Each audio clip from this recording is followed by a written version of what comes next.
UP और बिहार ये दो प्रदेश ऐसे हैं जिन पर बड़ा असर पड़ता है, प्रभाव पड़ता है प्रधानमंत्री के वहाँ होने से। वाराणसी को उन्होंने नर्स किया है बिल्कुल एक बच्चे की तरह और इतना खूबसूरत शहर बना दिया है, तो वाराणसी के लोग भी उनको नहीं छोड़ेंगे और वो भी नहीं छोड़ेंगे। नीतीश कुमार को कोई कुछ बोले उसके पहले उन्होंने खुद अपनी गलती एक तरह से मान ली कि पिछली बार जब आप आए थे तो मैं गायब हो गया था। प्रधानमंत्री उनकी बात पर खूब ठहाका लगा रहे थे, हंस रहे थे, मगर एक जो बड़ी बात इसमें दिखी कि इन्होंने तो अपनी बात कह दी मगर प्रधानमंत्री ने उस पर कोई प्रतिक्रिया नहीं दी। और जब वो सार्वजनिक रूप से ये कहते हैं कि अब वो कहीं नहीं जाएंगे, तब समझ लीजिए कि फिर पलटी मारने वाले हैं। चिराग पासवान को शायद आमंत्रण नहीं था, आमंत्रण रहता तो जरूर जाते। उपेंद्र कुशवाहा को भी आमंत्रण आया था। पशुपति पारस तो उनके सहयोगी हैं, मंत्रिमंडल में हैं। समस्तीपुर से जो सांसद हैं प्रिंस राज, वो मौजूद दिखे औरंगाबाद की सभा में। तो इन लोगों का नहीं आना या निमंत्रण नहीं जाना ये एक थोड़ी अजूबी घटना है कि उनको क्यों नहीं बुलाया गया। सम्राट चौधरी और विजय सिन्हा हैं, ये यस मैन नहीं बल्कि बड़े पार्टनर की भूमिका अदा कर रहे हैं और सरकार पर दबाव बना रहे हैं। चर्चा तो ये भी है कि अमीर सुबहानी का जाना एक तरह से क्योंकि एक्सटेंशन मिल सकता था, राज्य सरकार अपने चहेते अफसरों को एक्सटेंशन दिलाती रही है। दीपक कुमार जब थे चीफ सेक्रेटरी उनको 3 बार मिला था एक्सटेंशन। तो इनका जाना बीजेपी के दबाव का ही परिणाम है क्योंकि बीजेपी उनको पसंद नहीं करती थी। संजय यादव को राज्यसभा भेज करके तेजस्वी यादव ने बहुत अपने विधायकों से बैर मोल लिया है। एक और वो खेला होगा, कह रहे थे कि जदयू में टूट होगी, उपेंद्र कुशवाहा भी कह रहे थे कि जदयू का विलय हो जाएगा राजद में, तो सारी आशंकाएं निर्मूल हुई। और दूसरी ओर जो खेला करने की बात कह रहे थे और जिसमें जदयू के विलय की चर्चा हो रही थी, वही पार्टी अब टूट रही है। ये रैली से कुछ होने वाला नहीं है। नमस्कार, आप लाइव बिहार देख रहे हैं। मैं हूं राज मोहन तिवारी।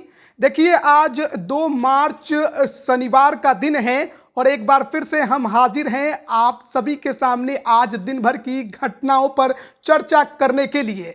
तो लोकसभा चुनाव नजदीक है, वैसे में सबसे बड़ी खबर बीजेपी खेमे से निकलकर सामने आई है, जहां पर केंद्रीय चुनाव समिति के तरफ से 195 लोकसभा सीटों पर उम्मीदवारों का ऐलान कर दिया गया है। इसके अलावा आपको बता दें, जो दूसरी खबर बिहार से है, जिस तरीके से लोकसभा चुनाव नजदीक है, वैसे में पीएम मोदी बिहार दौरे पर आए थे। औरंगाबाद और बेगूसराय में सीएम नीतीश कुमार के साथ उन्होंने लगभग 1.5 वर्षों के बाद मंच साझा किया है।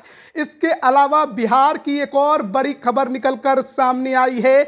बिहार के मुख्य सचिव आमिर सुबहानी वीआरएस ले रहे हैं और उनके जगह पर अब दूसरे आईएएस अधिकारी आपको बिहार के मुख्य सचिव के पद पर नजर आएंगे। और सबसे आखिरी में बड़ी खबर महारैली, जो कि महागठबंधन की कल रविवार को होने वाली है। तेजस्वी यादव के जन विश्वास यात्रा के बाद अब उनके ताकत की अग्नि परीक्षा कल होगी। तो इन तमाम मुद्दों पर चर्चा करेंगे। हमारे साथ वरिष्ठ पत्रकार प्रवीण बागी हैं। सबसे पहला सवाल तो यही है, जिस तरीके से केंद्रीय चुनाव समिति बीजेपी के खेमे ने 195 उम्मीदवारों के नामों का ऐलान किया है, क्या लग रहा है कि बहुतों के पत्ते कटे हैं और नए चेहरे भी आए हैं? हाँ, दिल्ली में कुछ लोगों के टिकट कटे हैं। हजारीबाग झारखंड की भी 11 सीटों की घोषणा हुई है, उसमें एक जयंत सिन्हा जो हजारीबाग से सांसद थे उनका टिकट कटा है। एक गीता कोड़ा जो अभी 2 दिन पहले बीजेपी में शामिल थी, 2 दिन यानी 1 हफ्ता पहले बीजेपी में शामिल हुई थी, उनको टिकट मिला है। तो ये परिवर्तन हुए हैं, मगर झारखंड में बाकी कोई बदलाव नहीं है। जो सिटिंग लोग सांसद थे उन्हीं लोगों को फिर से टिकट दिया गया है, पार्टी ने उन पर भरोसा किया है। दिल्ली में बड़ा बदलाव हुआ है और वहाँ एक जो बड़ा बदलाव है वो सुषमा स्वराज की बेटी हैं बासुरी स्वराज, उनको टिकट दिया गया है। गौतम गंभीर का टिकट कटा है वहाँ। तो गौतम गंभीर ने पहले ही अनिच्छा व्यक्त की थी कि अब वो राजनीति से अलग होना चाहते हैं। जयंत सिन्हा ने भी अनिच्छा व्यक्त की थी कि वो दूसरे कामों में लगना चाहते हैं। तो इसलिए, और ये मैराथन बैठक चल रही थी पिछले 3 दिनों से, उसके बाद ये फाइनल लिस्ट तैयार हुई और वो घोषणा आज कर दी गई है। प्रधानमंत्री नरेंद्र मोदी के अलग सीटों पर चुनाव लड़ने की खूब चर्चा हुई, लेकिन आखिर में आज ऐलान हो ही गया। हाँ, वो मीडिया की कयासबाजी कहिए कि मीडिया अपनी ओर से कयास लगाते रहता है कि उसमें कुछ बातें सही साबित होती हैं, कुछ गलत भी साबित होती हैं, अफवाह साबित होती हैं, तो ऐसे ही है उसमें। फिर वाराणसी, हाँ, फिर वाराणसी से बाहर जाने की कोई वजह नहीं समझ में आती है। वाराणसी को उन्होंने नर्स किया है बिल्कुल एक बच्चे की तरह, और इतना खूबसूरत शहर बना दिया है, तो वाराणसी के लोग भी उनको नहीं छोड़ेंगे और वो भी नहीं छोड़ेंगे। वाराणसी से लड़ने की वजह से यूपी और बिहार, ये दो प्रदेश ऐसे हैं जिन पर बड़ा असर पड़ता है, प्रभाव पड़ता है प्रधानमंत्री के वहाँ होने से। तो इसलिए बहुत सोची समझी रणनीति के तहत उनको गुजरात से वाराणसी लाया गया था। तो फिर वहाँ से दूसरी सीट पर जाने की कोई वजह नहीं है। कई राज्यों में उम्मीदवारों के ऐलान हुए हैं, लेकिन बिहार का नाम आज फिर देखने को नहीं मिला। अब बिहार में असल में यहाँ सारी सीटों पर बीजेपी नहीं लड़ेगी, उसमें जदयू को कुछ सीटें देनी होंगी, फिर मांझी की पार्टी है, कुशवाहा जी की पार्टी है, इन सब लोगों के साथ तालमेल होगा। वो अभी अंतिम उस पर फैसला नहीं हुआ है कि किसको कितनी सीटें मिलें, इसलिए थोड़ा विलम्ब है अभी। जैसे ही वो फाइनल हो जाएगा कि कौन कितनी सीटों पर लड़ेगा, उसके बाद बीजेपी की लिस्ट लगभग तैयार है, तो तुरंत घोषणा हो जाएगी। चुनाव के उम्मीदवारों के ऐलान करते वक्त बीजेपी की तरफ से कहा गया कि 28 महिलाओं को और 47 युवाओं को टिकट दिया गया, यानी एक बार फिर से फोकस है। हाँ, ये पहले से चर्चा थी कि महिलाओं की संख्या इस बार बढ़ेगी, क्योंकि एक तो कि महिला आरक्षण बिल पास कराया जो लंबे समय से लंबित था संसद में, उसको इस सरकार ने पास कराया है, तो इसलिए महिलाओं पर फोकस है। और 3 तलाक की प्रथा समाप्त की, उसका भी एक असर है। तो पार्टी दिखलाना चाहती है कि महिला मतदाताओं की चिंता उसे है और उसके लिए वो काम करना चाहती है। महिला और अति पिछड़ा, दलित, इन सब लोगों का कॉम्बिनेशन, यानी पूरे समाज का प्रतिनिधित्व करने वाला चेहरा पार्टी खुद बनना चाहती है, तो इसीलिए इस पर जोर दिया जा रहा है। दूसरी जो बड़ी खबर बिहार से आज निकलकर सामने आई, उस पर चर्चा करनी भी जरूरी है। आमिर सुबहानी जो कि राज्य के मुख्य सचिव थे, वीआरएस ले रहे हैं। हाँ, ये चौंकाने वाला फैसला है, क्योंकि पहले से इसकी कोई चर्चा नहीं थी। और आमिर सुबहानी की गिनती मुख्यमंत्री नीतीश कुमार के बहुत विश्वस्त, भरोसेमंद अफसरों में होती थी, और नीतीश कुमार आंख मूंद के उन पर भरोसा करते थे। तो उनका इस तरह अचानक वीआरएस लेना, ये थोड़ा सा नीतीश कुमार के लिए झटका जरूर है, मगर ये किसी योजना के तहत हुआ है, क्योंकि 30 अप्रैल को इनका खत्म। हाँ, तो रिटायरमेंट उनकी काफ़ी करीब थी उनके, तो कहीं दूसरे जगह नियोजित किए जाएंगे, इसलिए पहले वीआरएस ले करके वहाँ उनको भेज दिया जाएगा। तो वहाँ उससे ये होता है कि 65 साल या फिर 3 साल जो ज़्यादा हो, उसमें उतना समय और मिल जाता है उनको, तो इसलिए उनको वहाँ भेजा जाएगा। अभी 2 दिन पहले विवेक सिंह ने भी वीआरएस लिया था, तो उनको भी कहीं आयोग में दिया गया है जगह। वो रेरा का अध्यक्ष बनाए जाने की बात हो रही है उनकी। इनको भी किसी आयोग में बैठाया जाएगा, बीपीएससी में या किसी दूसरे बीपीएससी के चेयरमैन का पद खाली है। तो इसलिए ये योजनाबद्ध तरीके से ये किया गया है, मगर इसकी भनक पहले से नहीं थी किसी को। अब कौन नए वो पदाधिकारी होंगे जो संभालेंगे, जिनके बारे में लगता है कि ये नीतीश कुमार के करीब हैं?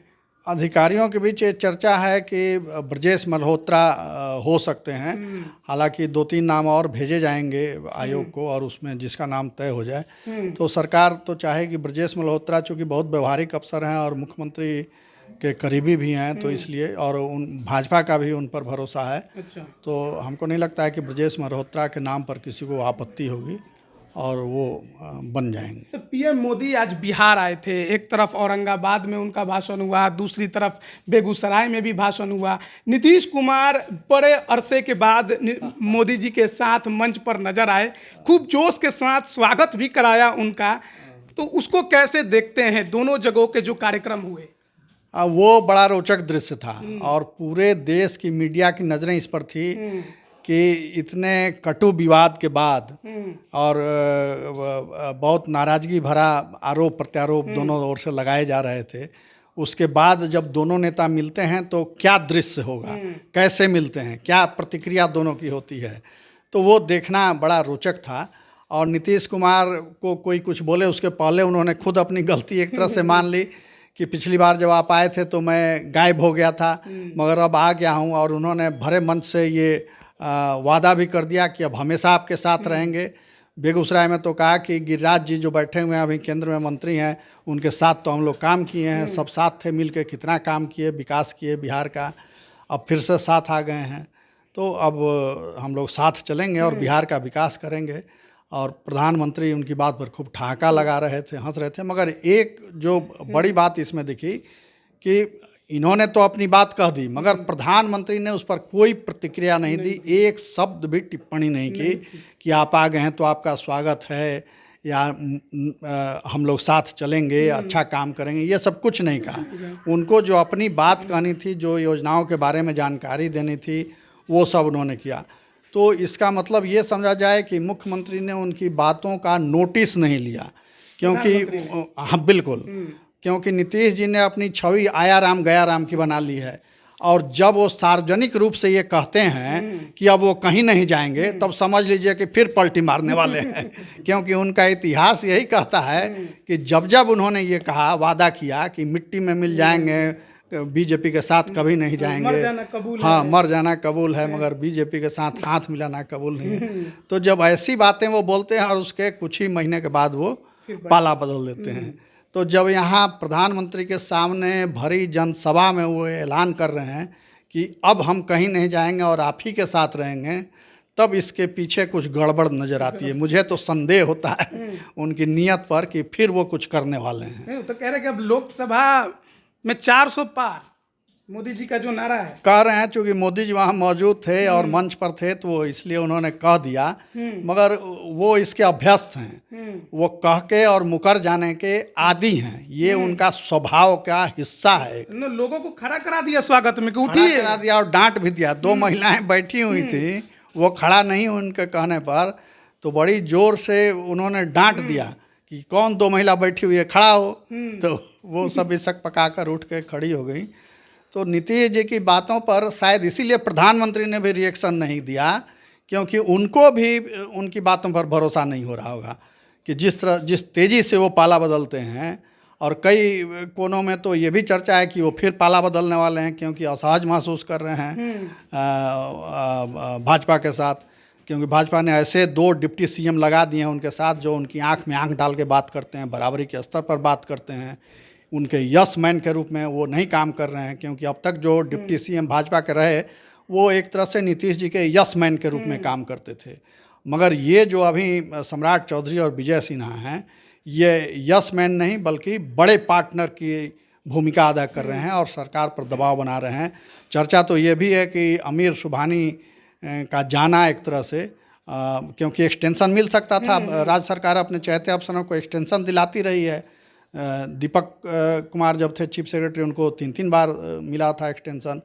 तो इनका जाना बीजेपी के दबाव का ही परिणाम है, क्योंकि बीजेपी उनको पसंद नहीं करती थी, उसकी कई वजहें थी। तो इनका जाना दबाव है। उसके बाद के पाठक का केंद्रीय प्रतिनिधित्व पर जाना, ये भी माना जा रहा है कि भाजपा का दबाव है, क्योंकि सदन के अंतिम दिन विपक्ष हंगामा कर रहा था कि मुख्यमंत्री ने जो घोषणा की थी कि 10 से 4 चलेगा स्कूल, वो लागू नहीं हुआ और अभी भी 9 बजे पहुंचना पड़ रहा है शिक्षकों को।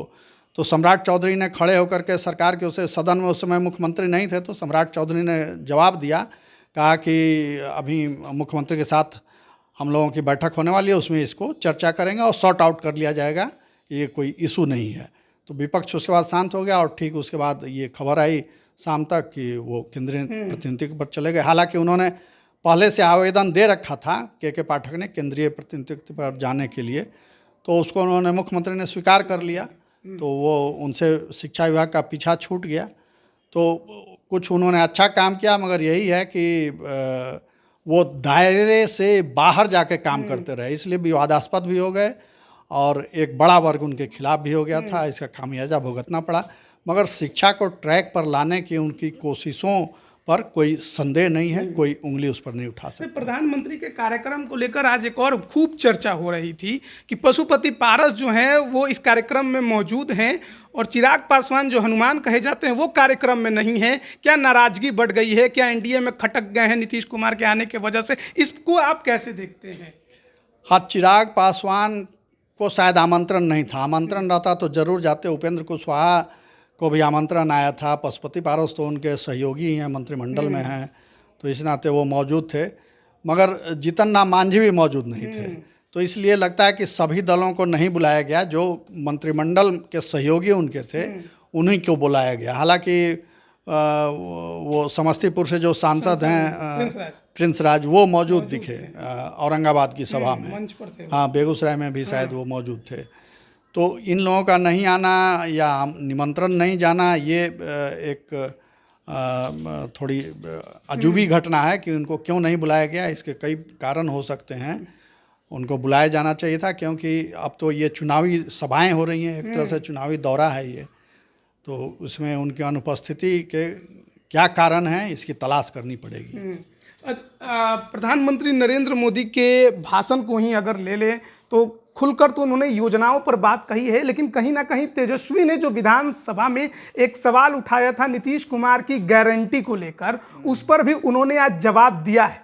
शायद नीतीश कुमार के नाम पर जवाब नहीं दिया, बल्कि उन्होंने बिहार में काम पर जवाब दिया और कहा कि यही मोदी की गारंटी है। हाँ, अब बिल्कुल आजकल वो पीएम अपनी हर सभाओं में ये कहते हैं, कामों को गिनाते हैं और कहते हैं कि हमने शिलान्यास किया था और फिर अब उसका उद्घाटन कर रहे हैं, यही मोदी की गारंटी है। यानी मोदी ने जो शिलान्यास किया वो उसका पूरा होना तय है, ये वो जताना चाहते हैं। तो उसी तरह यहाँ की दोनों सभाओं में भी उन्होंने कहा कि ये काम हमने किया, ये काम किया, यही हमारी गारंटी है और इसी के आधार पर हम जनता से समर्थन मांगते हैं कि हम चाहते हैं कि देश आगे बढ़े, तो जनता हमें साथ देगी, तभी ये संभव है। अब कल की बात कर लेते हैं। 3 मार्च है, रविवार का दिन है। बीते 10-11 दिन तेजस्वी यादव ने खूब भ्रमण किया, पूरा बिहार घूम लिया, जन विश्वास यात्रा निकाली। अब अग्नि परीक्षा कल गांधी मैदान में होने वाली है, उसको कैसे देख रहे हैं? हाँ, ये इसका आयोजन तो जरूर राष्ट्रीय जनता दल ने किया है, तेजस्वी यादव ने किया है, मगर बाद में उसमें महागठबंधन के सहयोगी दल भी शामिल हो गए कि वो भी उसमें साथ में रहेंगे। मगर शहर में, पटना शहर में जितने झंडे पताके लगे हैं उसमें कांग्रेस का झंडा कहीं नज़र नहीं आ रहा है। लेफ्ट पार्टियों का नज़र आ रहा है, राजद का बहुत नज़र आ रहा है। स्वागत द्वार भी बने हुए हैं कई जगह, वो भी राजद की ओर से बनवाए गए हैं। मगर कांग्रेस का झंडा, बैनर कहीं नज़र नहीं आना, ये कई सवाल खड़े करता है। और वामपंथी दल तो पूरी कांग्रेस वाले लगता है कि साथ उतने मन से नहीं। हालांकि कांग्रेस के नेता भी शिरकत करेंगे, मंच पर रहेंगे। और रैली एक तरह से ये चुनाव के पहले जो है ये अपनी ताकत दिखाने का एक जरिया है। और इसके जरिए वो जो घूम करके विधानसभा का सत्र छोड़ करके तेजस्वी जो घूम रहे थे, अभी मैं देख रहा था कि उनका मनोज झा का बयान आया था कि 24 घंटे में 15-15 घंटे मेहनत कर रहे थे तेजस्वी यादव। मगर ये रैली से कुछ होने वाला नहीं है, क्योंकि राजद के अंदर इतना असंतोष है कि वो चुनाव के समय उसका जो विस्फोट होगा वो देखने लायक होगा। संजय यादव को राज्यसभा भेज करके तेजस्वी यादव ने बहुत अपने विधायकों से बैर मोल लिया है। क्योंकि किसी को ये रास नहीं आ रहा है कि एक बाहर का आदमी आकर के, जो उनका पीए था, बैकडोर से रह के काम करता है, उसको राज्यसभा भेजने का क्या तुक है। तेज प्रताप यादव तो खुलेआम उसके खिलाफ कई बार बयान दे चुके हैं पहले, और उन्होंने आना जाना भी घर में छोड़ दिया था। उसके चलते कहा था कि जब तक ये रहेगा मैं नहीं आऊँगा। फिर बाद में ये हुआ, सुलह सफाई हुई। तो इसको लेकर के बहुत सारे विधायक नाराज हैं। और आपने देखा होगा कि 3-4 विधायक दल बदल भी कर लिए, लगातार टूट रहे हैं, एक एक करके जा रहे हैं। तो अभी चुनाव तक कितने लोग जाएंगे ये कहना मुश्किल है। तो एक और तो उनको जन समर्थन बटोरने की चुनौती है, तेजस्वी को सहयोगी दलों को साथ जोड़े रखने की चुनौती है, और अपने पार्टी को संगठित रखने की भी सबसे बड़ी चुनौती है। एक और वो खेला होगा, कह रहे थे कि जदयू में टूट होगी, उपेंद्र कुशवाहा भी कह रहे थे कि जदयू का विलय हो जाएगा राजद में। तो वो सारी आशंकाएं निर्मूल हुई। और दूसरी ओर जो खेला करने की बात कह रहे थे और जिसमें जदयू के विलय की चर्चा हो रही थी, वही पार्टी अब टूट रही है, टूटती दिख रही है, बिखराव हो रहा है उसमें।